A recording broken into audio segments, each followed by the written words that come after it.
같이 볼 하나님의 말씀 느헤미야서 13장입니다. 13장 4절부터 9절까지입니다. 가정에 계신 분들도 성경 펴시면 좋겠습니다. 구약 성경 747쪽입니다. 느헤미야서 13장 4절부터 9절. 우리 가정에 계신 분도 같이 읽으시면 좋겠습니다.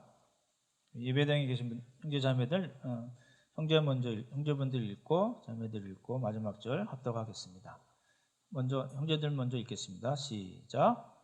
이전에 우리 하나님의 전에 방을 맡은 제사장 엘리야십이 도비야와 연락이 있었으므로 도비야를 위하여 한 큰 방을 만들었으니 그 방은 원래 소재물과 유황과 그릇과 또 레위 사람들과 노래하는 자들과 문지기들에게 11조로 주는 곡물과 새 포도주와 기름과 또 제사장들에게 주는 거제물을 두는 곳이라. 그때에는 내가 예루살렘에 있지 아니하였느니라.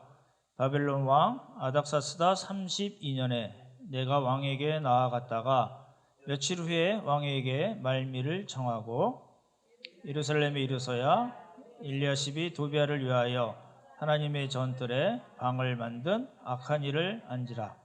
내가 심히 근심하여 도비야의 세간을 그 방 밖으로 다 내어 던지고 명령하여 그 방을 청결하게 하고 하나님의 전의 그릇과 소재물과 유황을 다시 그리로 들여 놓았느니라. 아멘. 예.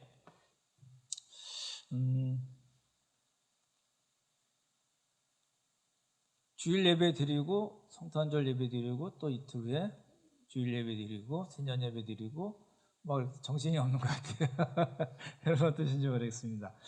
각자 있는 곳에서 우리 마음을 잘 잡고 하나님께 예배 드렸으면 좋겠습니다. 느헤미야 에스라 느헤미야 강의 마지막 설교입니다. 제목은 구약 전체의 결론은 무엇인가요?로 잡았습니다. 이게 이제 우리 인생도 그렇고 세상 역사도 그렇고 구원 역사도 역시 마찬가지로 시작이 있으면 끝이 있습니다. 이게 도는 게 아니에요. 시작이 있으면 끝이 있습니다. 그래서 기독교 역사가는 직선적이라고 얘기를 하거든요.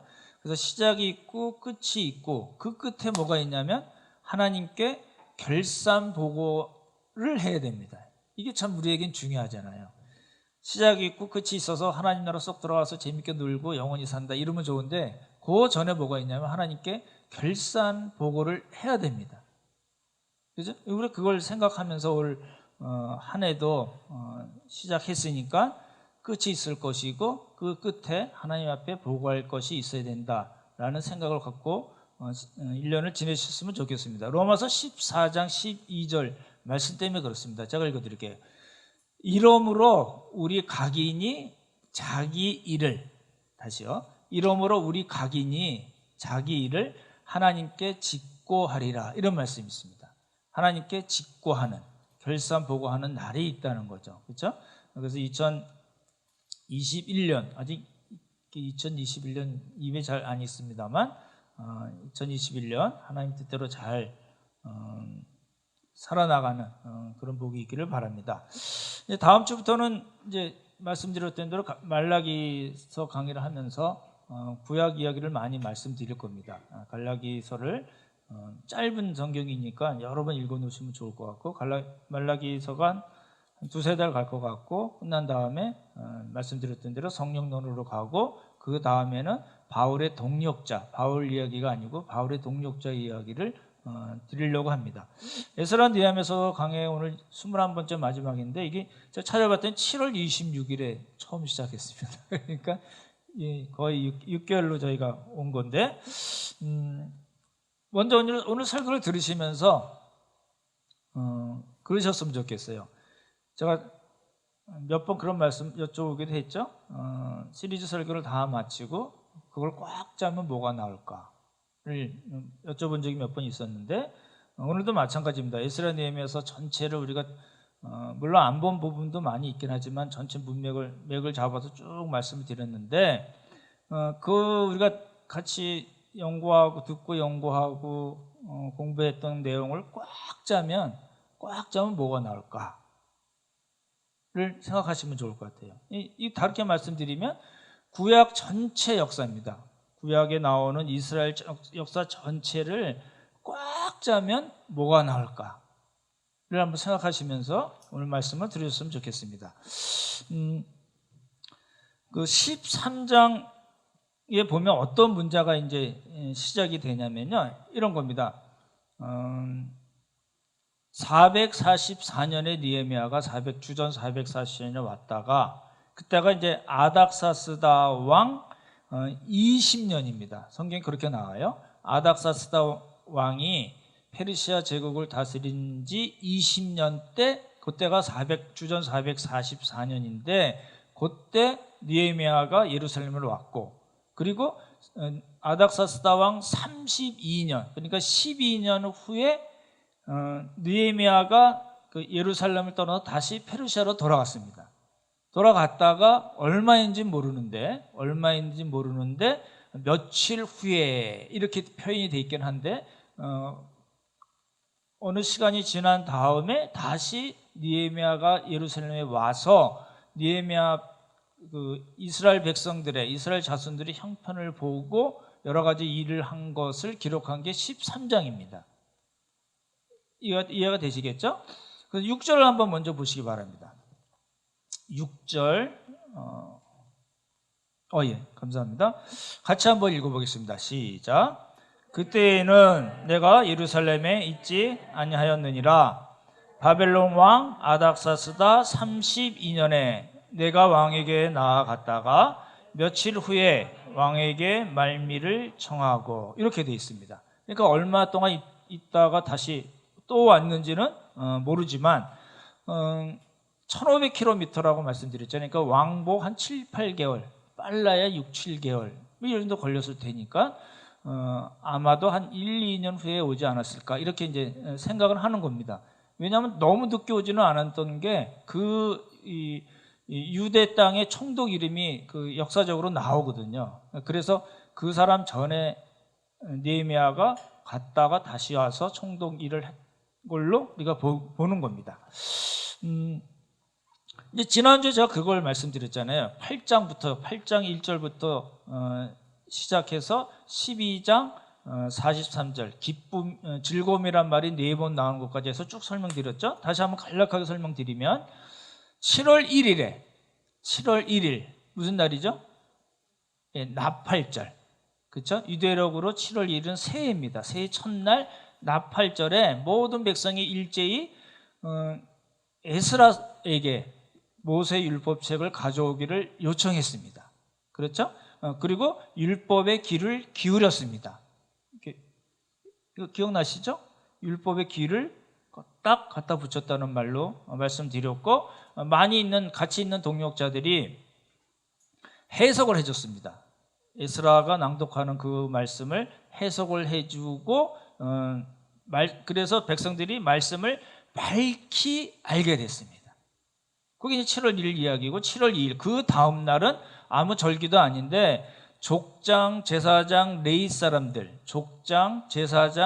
사람들이 에스라에게 와서 율법을 가르쳐 주기를 요청했습니다. 그래서 율법을 밝히 알고자 했습니다. 그 말이 2번 나오고, 그 결과 중에 하나가 우리가 초막절을 어떻게 소홀히 했네. 그래서 초막절을 지키는 걸로 돼 있고, 초막절은 7월 15일부터 22일까지인데 8일 동안 성회를 열고 첫날부터 끝날까지 날마다 이렇게 돼 있어요. 첫날부터 끝날까지 날마다 에스라가 백성들에게 율법을 낭독해주고 해석해주고 밝히 알게 했습니다. 그 결과가 뭐냐면 7월 24일, 그러니까 초막절이 끝나고 이틀이 지난 다음에 7월 24일, 역시 아무 절기도 아님에도 불구하고 백성들이, 이스라엘 자손들이 다 모여서 금식하고 회개하고 성회를 열고 날마다 율법을 배우는 일이 있었습니다. 이제 이방인들하고 절교하겠습니다. 그리고 언약을 새로 갱신하겠습니다. 그리고 도장까지 꽝꽝꽝 찍었습니다. 그래서 12장 43절에 말씀드렸던 대로 하나님께서 백성들을 크게 즐거워하게 하셨다. 네 번이라는 그 말이 나오고, 그 말은 바꿔서 얘기하면 하나님께서도 크게 기뻐하셨다. 그래서 하나님께서 기뻐하시는 새로운 공동체라는 말이 거기서 나왔다. 이렇게 말씀을 드렸습니다. 그게 이제 지난번에 본 건데, 문제는 뭐냐면 이게 얼마나 갔겠냐는 거예요. 그 느헤미야가 12년 동안 총독으로 있을 때는 그 성벽을 짓고 그런 부흥 운동이 크게 일어났어요. 정말 전무후무한 정도로 중요한 아주 크게 부흥 운동이 일어났는데 이게 얼마나 갔겠냐는 거예요. 말씀드렸던 대로 12년 동안 느헤미야가 예루살렘에 있을 때는 어느 정도는 유지가 됐을 거로 봅니다. 그렇죠? 에스라도 어디 갔다는 이야기 없으니까 에스라도 계속 사역했던 걸로 보여지고, 그리고 에스라의 동역자들이 있었잖아요. 말씀을 해석해 주는 사람들이 있었잖아요. 그래서 그 사람들이 있을 동안은 어느 정도 잘 유지를 해왔는데, 느헤미야가 예루살렘을 떠나서 페르시아로 다시 돌아가면서 문제가 생긴 겁니다. 이제 이런 거죠. 우리 다들 경험이 있으시잖아요. 담임 선생님이 나와서 아침에 조회하고 나가시면 애들이 빠바박 떠들고 막 난리치잖아요. 그죠? 도시락 까먹고. 그죠? 그런 것도 있죠. 우리 아내가 이제 있다가 뭔 일이 있어 친정에 하루 이틀 가 있으면 그 집안꼴이 어떻게 되나요? 우리 남편들이 잘 간수가 안 되잖아요. 친구 불러서 술 먹기도 하고 막 이러잖아요. 부모님 여행 가시면 아이들이 혼자 막 자기네끼리 놀다가 집을 난장판 만들어놓은 그런 거 아닌가 싶은 생각도 드는데, 느헤미야가 12년 동안 성벽을 쌓고 부흥운동을 일으킨 것이 느헤미야가 없어짐으로써 그 원상태로 원위치한 거예요. 그러니까 우리가 말짱 도루묵이란 말 아시잖아요. 그렇죠? 말짱 도루묵. 저는 묵인 줄 알았어요. 이게요. 묵이 아니고 생선이라고 합니다. 돌목이라는 그 생선이 있는데 그래서 말짱 도루묵 됐다. 뭐 이런 얘기잖아요. 이상하죠? 족장, 제사장, 레위 사람들, 그 사람들이 율법 말씀을 밝히 배우고자 에스라에게 요청도 하고, 백성들도 역시 때마다 하나님의 말씀으로 언약 갱신하고 도장까지 찍었는데, 그게 한 사람이 없어짐으로써 말짱 도루묵이 됐다. 뭐가 문제가 있다는 거거든요. 이게 이제 아까 말씀드렸던 에스라 느헤미야서를 꽉 짜거나 구약 성경 전체를 꽉 짜면 뭐가 나오는 거하고도 관계가 되는 겁니다. 이제 5가지로 이제 말씀을 드릴 거예요. 이제 뭔 이야기냐면 도비야 이야기가 나옵니다. 암몬 사람 도비야. 기억을 해 두십시오. 나왔던 사람이죠. 그렇죠? 암몬 사람 도비야 이야기가 나오고, 11조 안 하고 안식일 안 지키고 다시 통원하고 산발락 이야기가 나옵니다. 5가지입니다. 그러니까 산발락과 도비야 기억나시죠? 아라비아 사람 게셈도 기억나시고 아스돗도 기억나시잖아요. 그 사람들이 다 그 예루살렘을 계속해서 공격해온 사람 원수들 대적자라고 말씀드렸는데, 도비야의 문제가 하나 나옵니다. 이제 4절과 5절 한번 보실래요? 4절과 5절 우리 한번 같이 읽어보겠습니다. 찾으셨나요? 예, 같이 읽겠습니다. 시작. 이전에 우리 하나님의 전의 방을 맡은 제사장 엘리야십이 도비야와 연락이 있었으므로 도비야를 위하여 한 큰 방을 만들었으니, 그 방은 원래 소재물과 유황과 그릇과 또 레위 사람들과 노래하는 자들과 문지기들에게 11조로 주는 곡물과 새 포도주와 기름과 또 제사장들에게 주는 거제물을 두는 곳이라. 무슨 이야기냐면, 여기 나오는 엘리야십은 제사장으로 돼 있어요. 근데 원래는 대제사장이에요. 근데 대제사장이라고 부르기 싫다는 겁니다. 왜 그래요? 엘리야십이 큰 잘못을 했거든요. 그래서 제사장 엘리야십이라고만 나왔는데, 이 사람이 뭘 했냐면 도비야라는 사람에게 성전에 여러 솔로몬 성전도 그렇고 수르바벨, 지금 수르바벨 성전이잖아요. 제2성전. 거기에 방들이 많이 있었어요. 그 방들 뭐 하냐면 하나님께 제사 드릴 제물들을 모아놓거나 또 11조를 그 제사장이나 레위 사람들에게 백성들에게 받은 거를 11조로 나눠주는 그런 방들이 있었는데 그 중에 그 11조를 모아놓고 하는 그 큰 방을 하나 암몬 사람 도비아에게 준 거예요. 다시요. 암몬 사람 도비아에게 줬어요. 왜 그럴까요? 왜 뭐가 잘못됐을까요? 이 암몬 사람 모압 사람은 율법에 여호와의 총회에 들어오지 못하도록 못을 꽝꽝 박아놨어요. 그 1절에도 나오긴 하는데 어찌됐든 암몬 사람이나 모압 사람들은 하나님의 총회, 이스라엘 백성의 총회, 그 언약 백성 안에 절대로 들어올 수 없는 사람인데 그럼에도 불구하고 어떻게 했어요? 그 사람에게 뭘 내줬어요? 성전에 큰 방을 내줬어요. 만들어 놨다는데 새로 만든 게 아니고 있는 방을 큰 걸 내준 거예요. 이렇게 되면 뭐가 문제가 될까요? 율법과 성전을 모독하고 성전의 거룩성을 훼손한 거예요. 누가요? 대제사장. 이게 아주 큰 잘못을 한 거죠. 그리고 이 사람이 도비아가 무슨 짓을 했는가가 이제 6장에 나옵니다. 한번 6장을 한번 보시기 바랍니다. 가정에 계신 분들도 6장 펴시면 좋겠네요. 6장 17절부터인데 제가 읽으면서 간략간략하게 설명드릴게요. 이제 그 성벽 건축을 다 마치고 이야기입니다. 7절을 한번 보시면 또한 그때 유다의 귀족들이 여러 번 도비아에게 편지하였고 누구에게 편지했어요? 도비아의 편지도 그들에게 이르렀으니 이 얘기가 뭐죠? 지금 그 성벽을 건축할 때 이야기입니다. 성벽을 건축할 때 유다 그 이스라엘의 귀족들이 그 도비아하고 편지를 주고받은 거예요. 잘 있었어? 잘 지내? 이 얘기가 아니고요. 이 얘기가 아니고 편지로 서로 내통을 했다는 겁니다. 그러니까 그 이스라엘 그 자손들의 그 비밀을 다 알려준 거고, 그죠? 도비아도 그럼 너희가 어떻게 하라고 그러고 서로 내통을 했다는 이야기로 나오고, 그다음에 18절 그러니까 도비아가 그런 사람이었다는 걸 우리가 알 수 있고, 두 번째 18절 보시면 도비아는 아라의 아들의 사이가 되었고 도비아의 아들 요나단도 베레가의 아들 무스람 딸을 아내로 맞이하였으며 이게 뭐냐면 유다에서 그와 동맹한 자가 많습니다. 이게 무슨 이야기냐면요.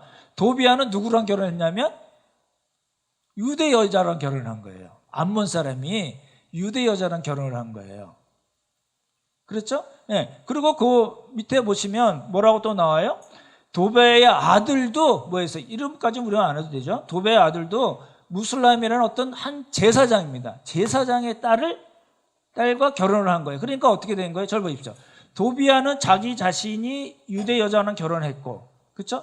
안 되는 일이거든요. 그렇죠? 그것 때문에 지금 계속 난리가 난 거잖아요. 그리고 그뿐만 아니라 도비아는 유대 여자를 뭘로 받아들였어요? 예, 며느리로 받아들였어요. 그러니까 끊을래야 끊을 수 없는 관계를 만들어 놓은 겁니다. 그렇죠? 그래서 일종의 결혼 동맹입니다. 도비아 입장에서는. 그리고 유대인들 입장에서도 귀족들은 그래도 도비아 정도랑은 우리가 결혼을 맺고 있어야지 되지 않겠어? 해서 그런 일을 했다는 거고, 19절 보시면 그들이 도비아의 선행을 내 앞에 말하고, 누구의 선행이요? 도비아의 선행을 내 앞에 말하고 또 내 말도 그에게 전하매, 느헤미야의 말도 전했다는 거죠. 도비아가 내게 편지하여 나를 두렵게 하고자 하였느니라. 무슨 이야기죠? 공공연하게 도비아 이게 괜찮은 애예요. 지금 상황이 어떤 상황이에요? 외부의 적들이 지금 사방에 있으면서 산발라 도비아 이런 사람들이 지금 유다 백성들을 치겠다고 공격해갔다고 좀 위협을 하는 그 상황에서 어떻게 한 거예요? 그 상황에서 그 도비아 괜찮은 애라고 느헤미야에게 자꾸 얘기를 하는 거예요. 그리고 자기네끼리 귀족하고 느헤미야가 귀족들이랑 같이 작전을 짠 그 작전을 어떻게 해요? 도비아에게 얘기를 해준 거예요. 그러니까 도비아가 알고서 협박 편지를 보낸 겁니다. 그래서 여기 뭐라고 나와요? 도비아가 내게 편지하여 나를 두렵게 하고자 했다. 이렇게 나오잖아요. 그렇죠? 네, 비밀도 누설하고, 그렇죠? 칭찬하고 비밀 누설하고 도비아가 협박 편지까지 보내게 된 겁니다. 그렇죠? 근데 이 도비아가 어떤 일 또 나오죠. 처음에 성벽을 쌓으려고 그럴 때 산발라 이야기도 나오지만 도비아 이야기가 나옵니다. 도비아가 뭐라고 그랬어요? 야, 그거 니네 쌓아봐야 여우 한 마리 올라가면 니네 부러질 거야. 조롱을 한 사람이에요. 그랬죠? 그리고 산발랏하고 도비아하고 아라비아 게셈 얘네들이 다 협력해서 뭘 하려고 그랬냐면 군사적인 위협을 가한 거예요. 이때는 산발랏이 주동이 됐는데 도비아도 같이 참여를 한 거고, 그리고 6장에 잘 보시면 무슨 이야기가 나왔냐면 이 도비아가 뭘 했냐면 선지자들을 매수한 거예요. 이게 지금 여러분 생각을 해보십시오. 느헤미야가 지금 정말 주루똥 싸면서 계획을 다 짜고 52일 만에 성벽을 짓고 있는 그 상황에서, 그 상황에서 이 귀족들은 지금 도비아하고 연락을 하고, 그렇죠? 예. 그리고 비밀을 다 누설해주고 이 제사장이라는 사람이 그런 짓하고, 이게 이제 느헤미야 입장에서는 속이 터지는 거예요. 근데 느헤미야는 거기에 대응을 하지 않았어요. 그렇게 해결하지 않고 우리가 봤던 대로 해결을 한 거거든요. 그렇긴 하지만 느헤미야 입장에서는 너무너무 힘든 게 뭐 때문에 그래요? 단순히 그 내부의 문제, 우리가 봤던 그 내부의 문제뿐만 아니라 지금 이렇게 나오는 이야기들, 그렇죠? 칭찬하고 비밀을 누설하고 협박 편지까지 보내게 하고, 그뿐만 아니라 뭐라고요? 선지자들이, 이스라엘 자손들의 선지자라고 하는 사람들이 도비아에게 매수가 된 거예요. 뇌물을 먹고 거짓 예언을 한 거예요. 거짓 예언에서 뭐라고 그러냐면 느헤미야를 두렵게 한 거예요. 쟤네들이 너 죽일 거야, 죽일 거야, 이런 거짓 예언을 했어요. 그래서 느헤미야를 두렵게 만들었어요. 그래서 야, 너 지금 그 성벽 짓고 있을 때가 아니야. 성소에 들어가서 숨어 있어. 성소에 들어가서 숨어 있으면 뭐가 문제가 될까요? 성벽을 누가 짓겠어요? 성벽을 지도록 리드할 사람이 없는 거잖아요. 그렇게 하나님께서 원하시는 일, 그 새로운 공동체를 만드는 일을 누가 방해했어요? 도비아가 방해했다는 거예요. 그것도 선지자 스마야라는 사람이 나오는데, 그뿐만 아니라 여선지자 또 하나 나와요. 노아다. 그리고 다른 선지자들, 여러 명의 선지자가 있었는데 다 돈 먹여가지고 거짓 예언하게 했어요. 누가요? 이 도비아라는 사람이 그랬다는 거예요. 근데 이런 도비아에게, 이런 암몬 사람 도비아, 하나님의 청에 들어올 수 있다고 율법에서 못 박은 이 암몬 사람 도비아에게 대제사장 엘리야십이라는 사람이 뭘 했어요? 성전 안에 있는 큰 방을 내줘버린 거예요. 느헤미야가 와서 보니까 이런 일이 벌어졌어요. 그래서 어떻게 됐어요? 열받았어요. 그래서 어떻게 했어요? 있는 거 다, 세관 다 내던지고 원위치 시켰어요. 그렇죠? 이게 이제 느헤미야가 청독으로 있을 때는 그렇게 못하다가 느헤미야가 다시 페르시아에 돌아가니까 그 짓들을 한 겁니다. 그게 이제 첫 번째 이야기예요. 그것도 대제사장이 성전의 거룩성을 파괴한 아주 큰 사건이라는 겁니다. 성전이 우습다는 겁니다. 그렇죠? 두 번째 이야기는 뭐냐면 10절부터 14절까지 나오는데, 10절을 한번 보실래요? 이 5가지 중에 도비아 먼저 말씀드렸고 10절 같이 한번 읽어보겠습니다. 10절을 읽어보죠. 시작. 내가 또 알아본즉 레위 사람들이 받을 몫을 주지 아니하였으므로 그 직무를 행하는 레위 사람들과 노예라는 자들이 각각 자기 밭으로 도망하였기로. 이게 무슨 이야기냐면, 이제 그 말라기 때도 똑같이 나옵니다. 말라기 때도 11조 이야기가 나오잖아요. 근데 사실은 우리가 말라기 하면 11조 이야기만 생각나는데 말라기의 핵심은 11조에 있지 않습니다. 나중에 말씀드리고, 어찌됐든 간에 이때 무슨 일이 있었냐면 11조를 안 하는 바람에 뭐가 문제가 되냐면 11조를 안 하면 레위 사람들이 먹고 살 게 없잖아요. 그리고 노래하는 사람들, 문지기, 이 사람들이 생활할 수가 없으니까 그냥 다 집으로 돌아가 버린 거예요. 그러니까 11조를 안 하면서 생긴 문제가 뭐냐면 성전 제사 시스템이 망가진 거예요. 안 나게 된 거예요. 그렇죠? 그래서 성전 제사 시스템을 완전히 망가뜨리는 일이 있었어요. 느헤미야가 페르시아로 갔을 때. 거기 두 번째고, 세 번째 보시면 안식일이 이제 문제가 됩니다. 15절부터 22절인데 이 문제가 항상 문제가 되는 거예요. 율법하면 안식일, 그 다음에 11조 이렇게 얘기가 되잖아요. 근데 이거는 나중에 기회 있을 때도 잠깐 말씀드리겠지만 지금 그럼 우리도 안식일을 지켜야 되는가? 여러분 어떻게 생각하시나요? 그게 이제 주일 성수로 이제 넘어오면서 많은 분들이 야, 봐라, 안식일 당연히 십계명에도 나오고 지켜야지. 그게 이제 우리는 토요일 날 안 모이니까, 토요일 날 모인 사람들 이단이라고 보고 안 모이고, 주일 날 모이면서 무슨 단어가 붙었냐면 거룩히 지킨다는 말을 붙여서 주일 성수가 된 거예요. 저도 어렸을 때 이제 그런 일들을 많이 경험했고 여러분도 많이 경험하실 거라고 생각되는데, 주일 성수를 해야 되나요? 어떻게 생각하세요? 예, 해야 돼요.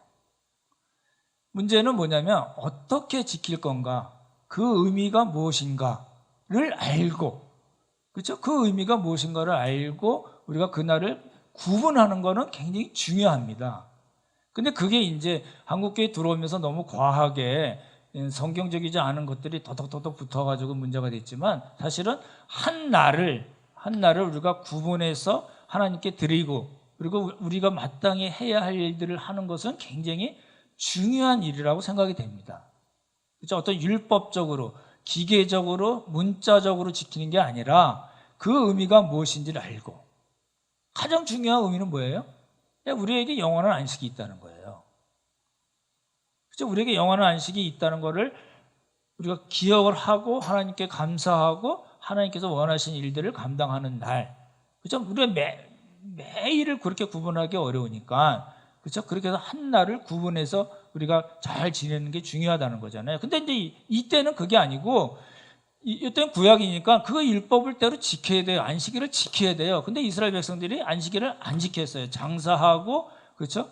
이 시로 레바논 쪽에서 온 물고기 이런 것도 살라고 그러고 아주 복잡한 아주 일이 있었거든요. 그게 이제 세 번째고, 네 번째는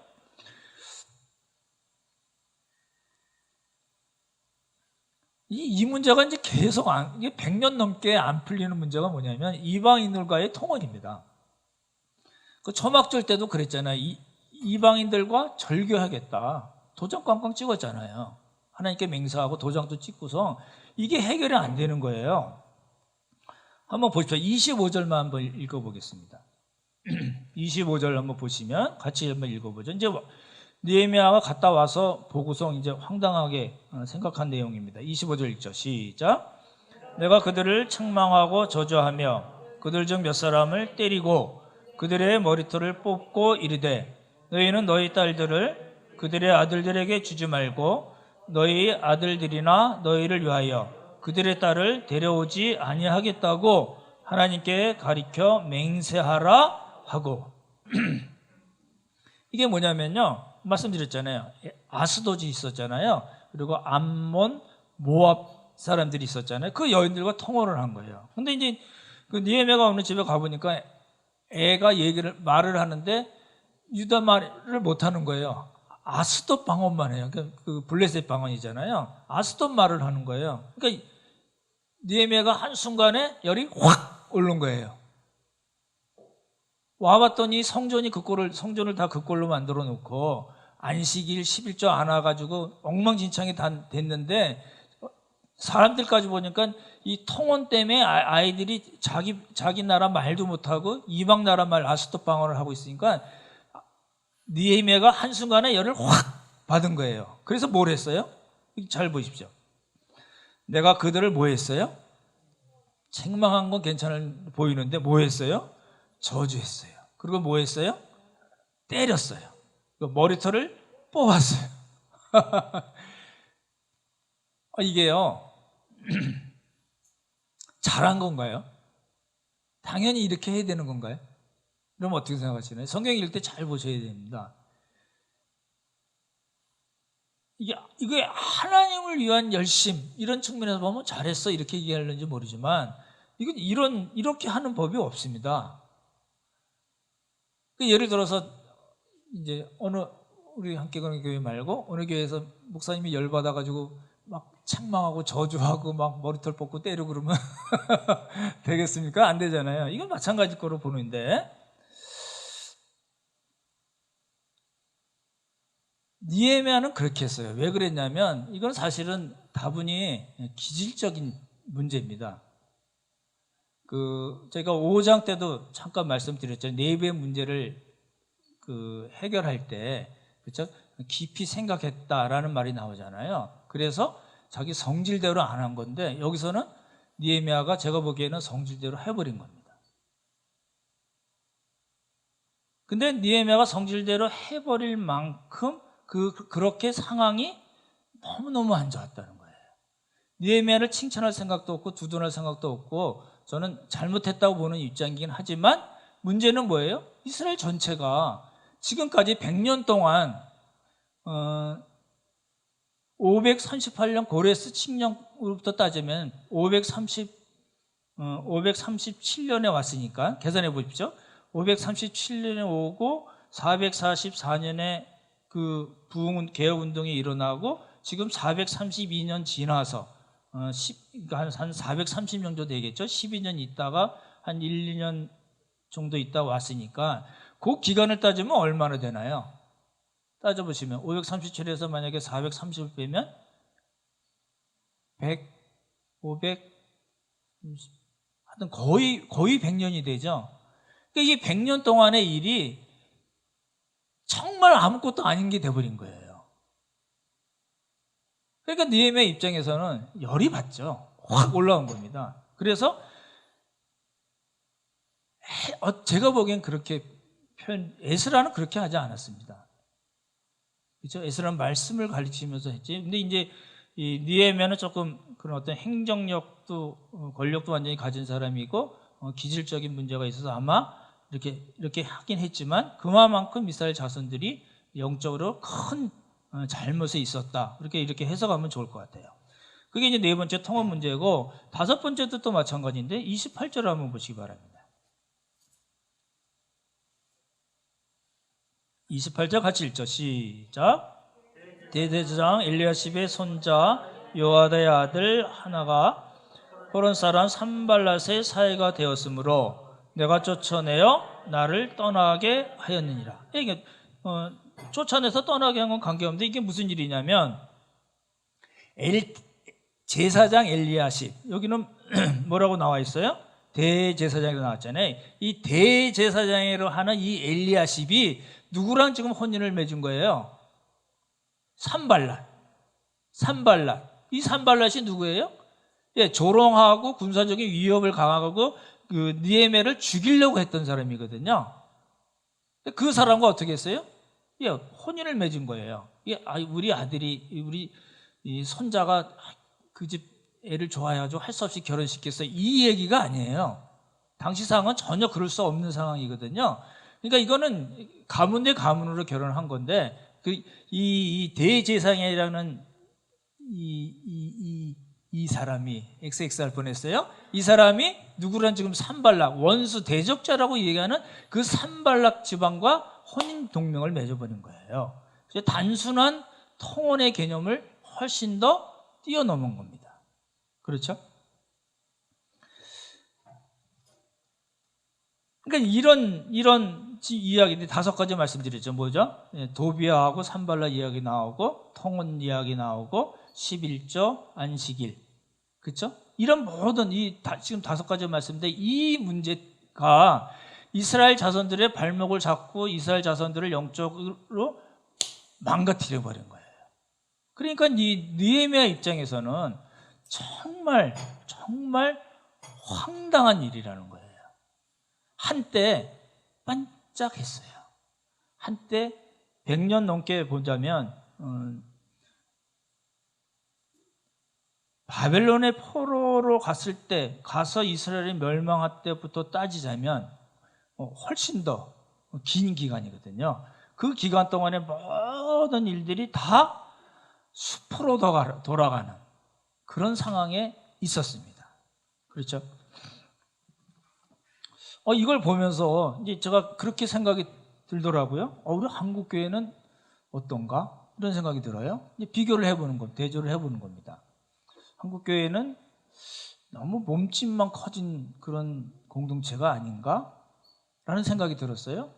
세상으로부터 지금 이제 이런 상황을 우리가 맞이하니까 세상으로부터 너무 비난을 받는 그런 대상이 돼버린 거예요. 근데 저 한 가지 더 큰 걱정은 뭐냐면요, 저 그렇게 생각들었어요. 세상이 교회로부터 무엇을 아무것도 기대하지 않는 그런 상황은 아닌가. 이러면 진짜 문제잖아요. 우리가 너무 잘 알고 있는 빛과 소금 뭐 이런 얘기 많이 할 수 있는데, 지금 세상 사람들이 그 교회에 뭘 요구하나요? 뭘 기대를 하나요? 야, 너 교회가 이렇게 해줬으면 좋겠어. 코로나 맞이했는데 어른 사람도 좀 도와주고 마스크도 사주고 좀 기부 좀 해. 이런 얘기도 하나요? 못 들어본 것 같아요.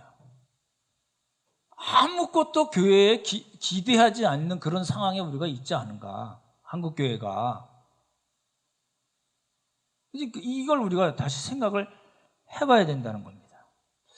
그게 이제 니에미야 당시에 이스라엘 자손의 영적 상태가 그랬고, 그걸 우리가 어떻게 잘 우리에게 말씀의 빛으로 우리 자신을 어떻게 봐야 되는가라는 이 얘기입니다. 이제 거기까지 이제 니에미야서 말씀을 다 드렸습니다. 여쭤볼게요. 아까 소대 말씀드렸듯이 지금까지 우리가 공부한 에스라 니에미야서를 꽉 잡으면 뭐가 나올 거예요? 한번 대답해 보실래요? 이 가정에 계신 분들도 한번 생각해 보고 토론을 해보시면 좋을 것 같아요. 뭘까요? 뭐가 나오나요? 율법이요?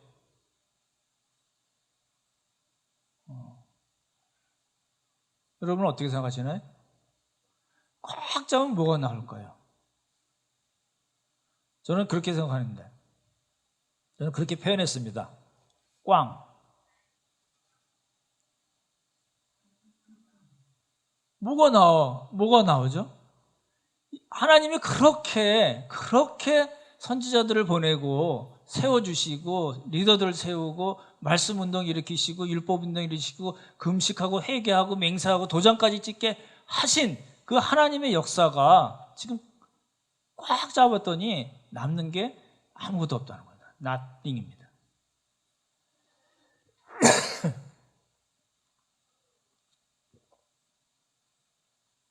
사실은 에스라 니에미야서뿐만 아니라 구약에 나오는 이스라엘 역사 전체가 사실은 꽝입니다.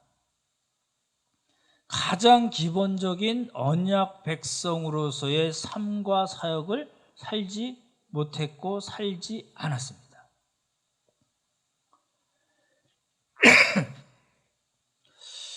그럼 진짜 꽝일까요? 뭐 있지 않을까요?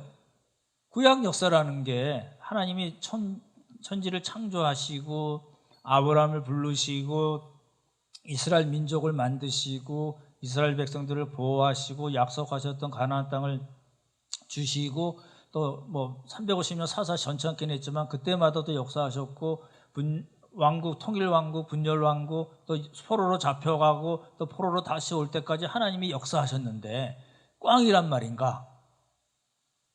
이걸 우리가 봐야 된다는 거죠. 제가 보기에는 꽝입니다, 정말. 근데 뭐 하나 빼면 메시아에 대한 약속. 아무것도 없는데, 아무것도 정말 남은 것이 없는데 메시아께서 오셔서 너희들을 다스리실 거야, 너희들을 구원하실 거야 라는 약속 하나 딱 남은 것뿐이 없습니다. 뭐가요? 구약 역사 전체가. 이게 이제 구속사적인 측면에서 이제 말씀을 드린 겁니다. 구속사적인 측면에서 보면 어찌됐든 롤러코스터 타지 오르락내리락 했지만 정말 그 구약 역사의 정점인 예수님, 정점인 메시아, 정점인 예수님, 정점인 예수 그리스도께는 못 가고 단지 예비 단계, 준비 단계에 끝인 것이 구약 역사입니다. 이게 이제 구속사적으로 저희가 그렇게 보거든요. 그러면 잘 생각해 보십시오. 제가 여러 번 말씀드렸던 개혁과 부흥의 출발과 완성. 다시요. 개혁 부역과 부흥이 어떻게 이루어지고 또 지속적으로 잘 유지가 되고 발전하고 성숙하는 건가는 지금 우리가 여태껏 쭉 살펴봤지만 구약에서는 찾아볼 수가 없다는 겁니다. 찾아볼 수가 없어요. 그 원동력, 그 힘이 되는, 그것을 이루는, 시작하고 유지하고 발전하고 성숙하게 하는 그 힘, 그 원동력은 구약에서는 찾아볼 수가 없고 단지 약속으로만 돼 있습니다. 예수님께서 오셔서 다스리실 거야 라는 약속으로만 돼 있는 겁니다.